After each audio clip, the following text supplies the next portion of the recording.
बिस्मिल्लाहिर्रहमानिर्रहीम। अस्सलाम वालेकुम डियर स्टूडेंट्स, उम्मीद है कि आप लोग सब खैरियत से होंगे और फिज़िक्स के लेक्चर अच्छे तरीके से आप सुन रहे होंगे और उसकी प्रैक्टिस कर रहे होंगे। ठीक है, I am your physics teacher Ehsan Aurangzeb. आज हम स्टार्ट करते हैं पोजीशन वेक्टर के बारे में कि क्या है पोजीशन वेक्टर, उसे आप किस तरह से ज़ाहिर करते हैं। ये सारी चीज़ें आज हमने पढ़नी है, उसकी सिग्निफिकेंस, रिप्रेजेंटेशन, उसकी मैग्नीट्यूड कैसे कैलकुलेट करते हैं एक्सेट्रा। अच्छा, सबसे पहले हमें ये पता होना चाहिए कि व्हाट इज़ पोजीशन। पोजीशन किसे कहते हैं? जैसा कि हम कहते हैं ना जी कि पोजीशन आ गई है, या हम अपनी पोजीशन बताना चाहते हैं। जैसे फ़र्ज़ करें कि हम कहते हैं कि जी आई एम फ्रॉम लाहौर। ये सिर्फ इनफ नहीं है। देखें, ये बताना इनफ नहीं होता कि आप लाहौर से ताल्लुक़ रखते हैं, लेकिन आपको ये भी बताना पड़ता है कि आप किस जगह से, आपने कोई रेफरेंस पॉइंट लेना होता है। जैसे कि फ़र्ज़ करें लाहौर में आप मीनार पाकिस्तान का जिक्र करते हैं कि जी आप मीनार पाकिस्तान से इस फ़लाँ फासले पे रहते हैं। मीन्स डैट कि जब आप किसी भी चीज़ की पोजीशन को एक्सप्लेन करते हैं तो आप कोई रेफरेंस पॉइंट लेते हैं, कोई भी रेफरेंस लेते हैं। ठीक है, जैसा कि आप यहाँ पे किसी पोजीशन को एक्सप्लेन करना चाहते हैं तो आप किसी मशहूर जगह का साथ जिक्र लाजमी करते हैं। तो फिज़िक्स में भी इसी तरह से जब आपने किसी पॉइंट की पोजीशन को एक्सप्लेन करना है तो आपने कोई ना कोई रेफरेंस लेना है। और वो रेफरेंस क्या लिया जाता है? यहाँ पे हम चूँकि बात करते हैं पोजीशन वेक्टर की, और वेक्टर आप ग्राफिकली रिप्रेजेंट करते हैं प्लेन में या स्पेस में। तो प्लेन या स्पेस के अंदर तो आपके पास जो रेफरेंस पॉइंट होता है उसे अमूमन आप ओरिजिन कहते हैं, जो कि एक फिक्स पॉइंट होता है। ठीक है, तो हम स्टार्ट करते हैं। प्रॉपर डेफिनेशन क्या है position vector? First of all हमें पता होना चाहिए कि वेक्टर क्या होता है और उसकी ग्राफिकली रिप्रेजेंटेशन क्या होती है। कहते हैं जब आप किसी भी वेक्टर को ड्रा करते हैं ग्राफ की शक्ल में तो आपके पास एक लाइन सेगमेंट होती है और साथ में एक एरो हेड होता है। यहाँ पे जो लाइन सेगमेंट होती है वो रिप्रेजेंट करती है magnitude of a vector and the arrow will represent the direction of a vector. ठीक है, तो हम स्टार्ट करते हैं। पोजीशन वेक्टर क्या है? कहता है the vector which represent the position of a point of a particle with respect to some origin is called position vector. क्या चीज़ है? देखें, एक वेक्टर है, ये बात कंफर्म है कि हमें पता है एक वेक्टर है, और उस वेक्टर ने क्या किया है? रिप्रेजेंट किया है पोजीशन को या किसी भी पॉइंट को। किसी भी पॉइंट, देखें आपके पास स्पेस है, ये स्पेस है या प्लेन है। ये प्लेन है जो कि आपके पास 2 डायमेंशनल ग्राफ होता है। प्लेन को आप क्या कहते हैं कि आपके पास ये क्या होता है? ये 2 डायमेंशनल ग्राफ होता है जिसमें 2 डायरेक्शंस होती हैं। एक एक्स एक्सिस होती है और दूसरी नंबर पे आपके पास क्या होती है? वाई एक्सिस होती है। तो ऐसा ग्राफ जिसके अंदर 2 एक्सिस होते हैं उसे आप 2 डायमेंशनल ग्राफ कहते हैं, और जिससे आप एक नाम देते हैं, प्लेन का नाम देते हैं। ठीक है, अब इस ग्राफ के अंदर आपके पास जो ये पॉइंट है जहाँ पे ये दोनों लाइंस आपस में टच कर रही हैं, इसे आप कहते हैं ओरिजिन। इसे क्या कहते हैं? ओरिजिन, या इसे उर्दू में मुब्दा भी कहते हैं। ठीक है, ये ओरिजिन है। इस पॉइंट पे अगर आप देखें कि पॉइंट के ऊपर पोजीशन वेक्टर क्या होगा, क्वेश्चन है, पेपर में आ सकता है कि what is the position vector on the origin. Origin के ऊपर पोजीशन वेक्टर क्या है? अब देखिए, पोजीशन वेक्टर अगर आप ओरिजिन के ऊपर ड्रा करते हैं कर ही नहीं सकेंगे, पहली बात क्योंकि मैग्नीट्यूड नहीं है। और किसी भी वेक्टर की अगर मैग्नीट्यूड नहीं होती तो उसे क्या कहते हैं कि आप उसे कहते हैं कि वो है नल वेक्टर। तो याद रखिएगा, पॉइंट याद रखने वाला ये है कि null vector is the position vector for origin. ठीक है, ओरिजिन पे आपके पास जो वेक्टर होगा पोजीशन वेक्टर वो क्या होगा? नल वेक्टर होगा। ठीक है, बहरहाल डेफिनेशन के द्वारा आते हैं। कहते हैं the vector which represent the position of a point of a particle with respect to fix origin. कहते हैं ये पॉइंट है। कहते हैं इस पॉइंट को अगर आप क्या करते हैं, ओरिजिन से क्या करते हैं, एक रेफरेंस लाइन के ज़रिए से, एक खास डायरेक्शन के ज़रिए से जाहिर करते हैं, तो वो रेफरेंस लाइन हमारे पास क्या होती है? ये वाली लाइन है, ये लाइन रिप्रेजेंट करती है कि ये पॉइंट ओरिजिन से कितने फासले पे है। ये मैग्नीट्यूड को रिप्रेजेंट करती है। किस चीज़ को रिप्रेजेंट करती है? ये मैग्नीट्यूड को रिप्रेजेंट करती है। और जो ये एरो हेड है, ये एरो हेड किस चीज़ को रिप्रेजेंट करेगा? ये डायरेक्शन को रिप्रेजेंट करेगा कि आपके पास जो यहाँ पे पॉइंट है प्लेन के अंदर, उसकी डायरेक्शन क्या है। ठीक है जी, तो ये आपके पास डायग्राम आ गई, डेफिनेशन आ गई। यहाँ पे डेफिनेशन के बाद मैंने कुछ इंपॉर्टेंट पॉइंट्स यहाँ पे मेंशन कर दिए हैं। पहला पॉइंट मैंने लिखा है it is denoted by R. अमूमन आप क्या करते हैं? पोजीशन वेक्टर को आर से रिप्रेजेंट करते हैं। चूंकि ये एक वेक्टर है, इसके ऊपर आप क्या लगा देते हैं? एरो हेड लगा देते हैं। यहाँ पे बार भी लगा सकते हैं या आप आर को बोल्ड करके भी लिख सकते हैं। नेक्स्ट पॉइंट है, कहता है the tail of the position vector coincides with the origin. कहता है चूंकि आप इसे रिलेट कर रहे हैं रेफरेंस पॉइंट ओरिजिन से, तो आपने क्या करना है, जो इस वेक्टर की टेल होगी वो बिल्कुल ओरिजिन से क्या कर देनी है, कोइंसाइड कर देनी है, मिला देनी है। अगला पॉइंट है, कहता है हेड कोइंसाइड विद द, किसे पॉइंट से आपने हेड को क्या कर देना है, कोइंसाइड कर देना। क्योंकि ये एक पोजीशन वेक्टर है और वेक्टर में दो चीज़ें होती हैं, एक टेल एक हेड। हेड आपने किससे कोइंसाइड कर देना है, वो पॉइंट जो आप एक्सप्लेन कर रहे हैं, जिसकी पोजीशन एक्सप्लेन कर रहे हैं आप प्लेन के अंदर, उसके हेड के साथ आपने क्या कर देना है, मैच कर देना है।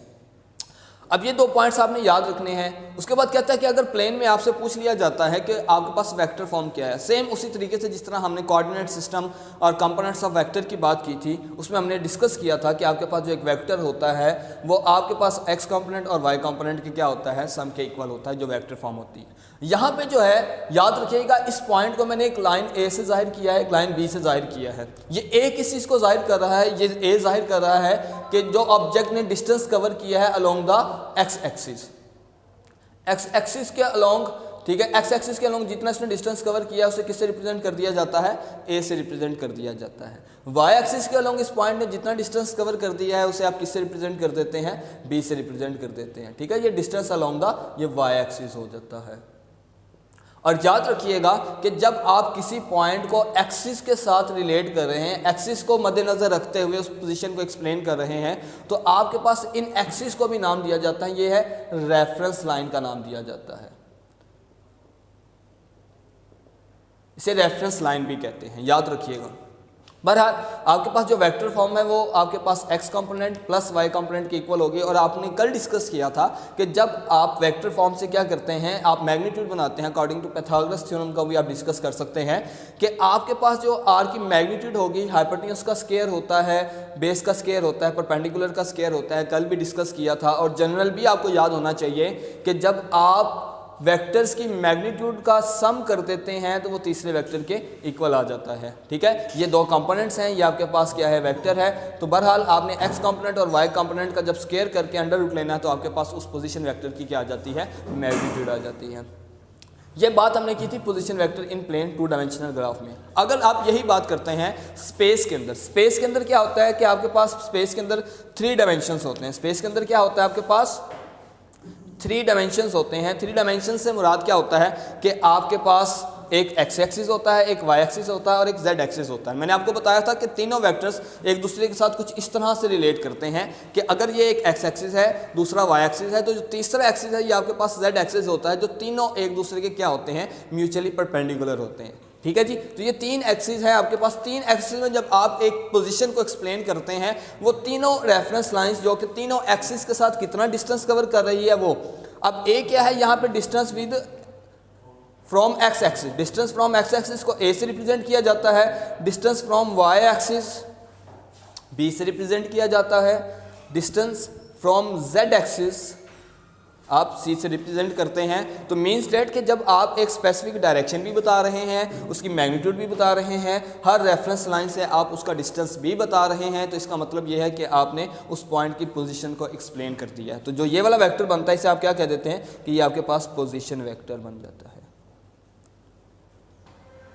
ठीक है, अब आपके पास जब स्पेस की बात करते हैं तो स्पेस के अंदर आपके पास क्या होता है, जब आप किसी भी वेक्टर की वेक्टर फॉर्म जो कि पोजीशन वेक्टर की वेक्टर फॉर्म अगर आप डिस्कस करते हैं तो आपने क्या करना है, एक्स कंपोनेंट के साथ, वाई कंपोनेंट के साथ और जेड कंपोनेंट के साथ, ये 3 कंपोनेंट्स आपके पास होते हैं।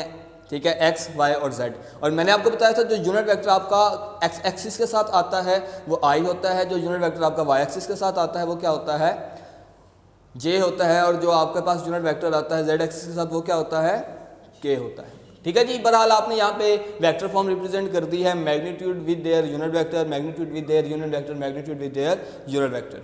तो मैग्नीट्यूड जब आप ओवरऑल इस पोजीशन वेक्टर की एक्सप्लेन करते हैं तो आप कैसे एक्सप्लेन करेंगे, तीनों कंपोनेंट्स की मैग्नीट्यूड का सम करके स्क्वायर रूट लेंगे तो आपके पास magnitude of unit vector calculate हो जाएगी। ठीक है जी, बहरहाल ये आपका पोजीशन वेक्टर इतना ही था। उसके बाद कुछ बेसिक कॉन्सेप्ट्स हैं अबाउट कोऑर्डिनेट सिस्टम आपको पता होना लाजमी है। आपको पता है कि 4 क्वाड्रेंट्स बनते हैं जब दो एक्सिस आपस में एक दूसरे से रिलेट करते हैं। जैसा कि देखें ये 2 मार्कर हैं, ये एक दूसरे के साथ इस तरह से कंसाइड करते हैं, इस तरह से मिलते हैं कि इनका एक पॉइंट पे ये मिलते हुए गुजर जाएं और दोनों एक दूसरे के परपेंडिकुलर हों, तो आपके पास 4 क्वाड्रेंट, 4 हिस्से बनते हैं। ठीक है, वो 4 हिस्से कैसे बनते हैं? 1 2 3 4, जो कि आपने एंटी क्लॉकवाइज देखने होते हैं। ठीक है, इनकी तरतीब याद रखनी है कि आपने एंटी क्लॉकवाइज होती है, first, second, third and fourth quadrants होते हैं। अब याद रखिएगा कि यहाँ पे देखें आपके पास पॉजिटिव एक्स एक्सिस है, यहाँ पे आपके पास पॉजिटिव वाई एक्सिस है, तो यहाँ पे जो क्वाड्रेंट बनेगा जिसमें दोनों कंपोनेंट्स की क्या वैल्यू होगी? Positive positive. दोनों कंपोनेंट्स कौन से होंगे? पॉजिटिव कंपोनेंट होंगे। मैंने क्या कहा है कि फर्स्ट क्वाड्रेंट में आपके पास एक्स कंपोनेंट भी क्या होगा? पॉजिटिव होगा, और वाई कंपोनेंट भी क्या होगा? पॉजिटिव होगा। ठीक है, पहले वाली चीज़ एक्स को जाहिर करती है, दूसरी वाली चीज़ वाई को रिप्रेजेंट करती है। तो पहले वाला भी पॉजिटिव है, दूसरे वाला भी पॉजिटिव, इसका मतलब कि एक्स कंपोनेंट भी पॉजिटिव है, वाई कंपोनेंट भी क्या है? पॉजिटिव। इसमें आपके पास क्या है? जो पहले वाला कंपोनेंट है, मैंने आपको अभी बताया कि वो एक्स कंपोनेंट होता है। यहाँ पे एक्स कंपोनेंट नेगेटिव है, वाई कंपोनेंट पॉजिटिव है। यहाँ पे एक्स कंपोनेंट भी नेगेटिव है, वाई कंपोनेंट भी नेगेटिव है। यहाँ पे आपके पास एक्स कंपोनेंट पॉजिटिव है, वाई कंपोनेंट क्या है? नेगेटिव है। तो आपको लाइन से ही पता चल जाएगा कौन से क्वाड्रेंट में आपके पास कौन सा कंपोनेंट पॉजिटिव, कौन सा नेगेटिव है। इस चीज़ की एप्लीकेशन क्या है, इससे क्वेश्चन कैसे पूछा जाएगा? वो देखिए, क्वेश्चन कुछ इस तरह से पूछता है, 2.3 क्वेश्चन भी है आपका एक्सरसाइज का। कहता है vector A lies in the plane. कहता है एक वेक्टर को आप ड्रा करते हैं प्लेन के अंदर, कब? 2 पॉइंट्स बताए हुए हैं, 1 और 2। कहता है for what orientation will both the rectangular components are negative. कहते हैं जब दोनों कंपोनेंट्स नेगेटिव होंगे तो कौन सा क्वाड्रेंट होगा, उसमें आप जाहिर करके बताएं। तो मैंने भी आपको बताया कि आपके पास ये क्वाड्रेंट है जिसमें एक्स कंपोनेंट भी पॉजिटिव, वाई भी पॉजिटिव। तो कौन सा क्वाड्रेंट है? ये वाला क्वाड्रेंट। ये वाले क्वाड्रेंट में देखें कि आपके पास एक्स कंपोनेंट भी नेगेटिव है और वाई कंपोनेंट भी नेगेटिव है। तो आप क्या कर देंगे? इस क्वाड्रेंट के अंदर आप क्या कर देंगे? इस वेक्टर को ड्रा कर देंगे। ठीक है, यही आपके क्वेश्चन का आंसर बन जाएगा। क्या आंसर लिखा मैंने? देखिएगा, if the vector lies in the third quadrant then both components are negative. तो दोनों कंपोनेंट्स क्या होंगे? नेगेटिव। जब आपने क्वेश्चन अटेम्प्ट करना है तो कैसे लिखना है? पहले आपने ये लाइन लिखनी है, उसके बाद आपने इस तरह से ये ग्राफ बना देना है।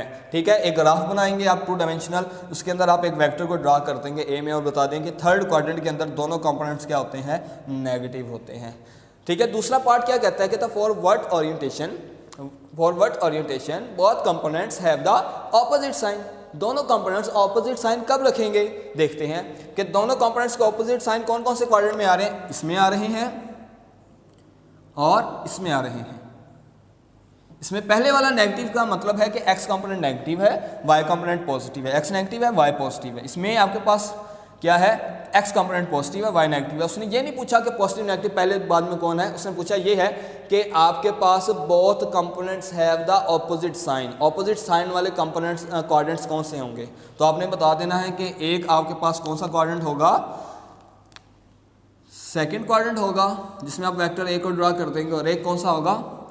फोर्थ क्वाड्रेंट होगा जिसमें आप एक वेक्टर को ड्रा कर देंगे। तो दोनों के कंपोनेंट्स क्या हो जाएंगे? ऑपोजिट साइन रखते होंगे।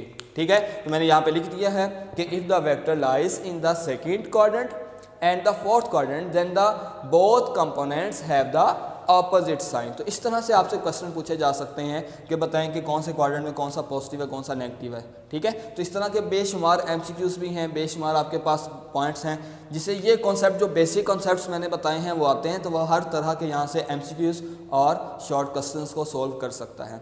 कल हम इंशाल्लाह इसका बड़ा इंपॉर्टेंट लॉन्ग क्वेश्चन डिस्कस करेंगे, जो कि है आपके पास vector addition by rectangular components, जो कि पेपर में, बोर्ड में कई दफ़ा आ चुका है। उससे हम इंशाल्लाह डिस्कस करेंगे। सी यू टुमारो इंशाल्लाह। अल्लाह हाफिज़।